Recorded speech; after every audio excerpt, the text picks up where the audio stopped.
It is now time to ask the expert. We have a couple of questions for our family therapist, Julianna Lyddon. Thanks for taking these. First one is, how can you move forward in a relationship after they've broken your trust? I've made the decision to stay, but I'm struggling to move forward.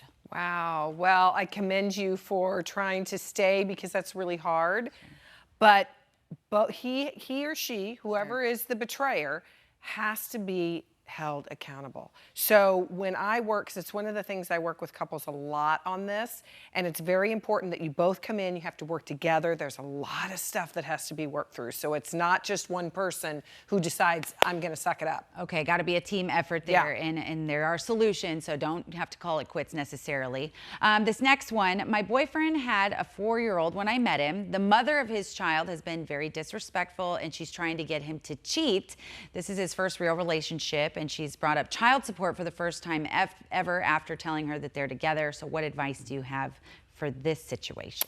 Wow. Well, that is so difficult. It is so complex. Some people, I don't know if how hard they've tried to kind of sit down. Sometimes that can't, be resolved that way. Mediation is an option. They do have mediation, those situations that can help with that.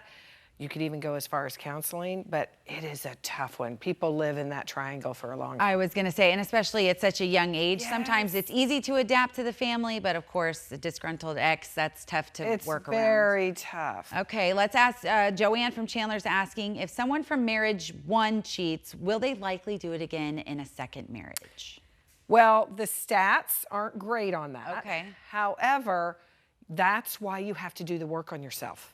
You can't, if you have an issue like that and you don't process it, boy, I tell you, if it's unprocessed, the likelihood that it's going to happen again in the next relationship is very high. I mean, we're creatures of habit. We are. So if you do have bad habits, probably from an existing relationship, I mean, like you said, the help stats don't show. Yeah, work it out. Okay, Cassidy from Scottsdale has our next question. What can a partner do to keep their partner from cheating? Oh, I wish we could do, just figure that out and be like, you're not going to cheat on me. Straight answer. Right. Yeah. Unfortunately, you can't make that happen. You've got to, again, work together at always fostering your relationship, finding ways to connect in deeper ways, and really it takes work to make sure you're both aligned. And especially if you have those suspicions, like we said, maybe it's best to bring it up in a softball kind of conversation. That's right. Hey, are you Hey, how are you feeling? Yeah. Okay, next question is there a difference between when a woman cheats versus when a man cheats? No.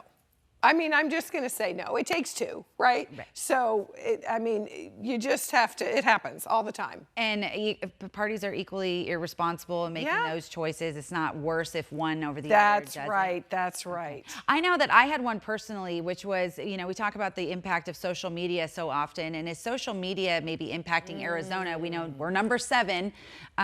Is that playing a role in people's infidelity? Because that goes into what we talked about with the secrecy. And oh my gosh, so much of that is happening on social media. And you're just seeing what you think is maybe the grass is greener over there. Yep. Old flames, old connections, all the talking. Yeah. Let it burn out, guys. Let it burn out. Julianna Lyddon, thank you for being in studio. It's a tough topic, but we love you for sharing your advice and insight.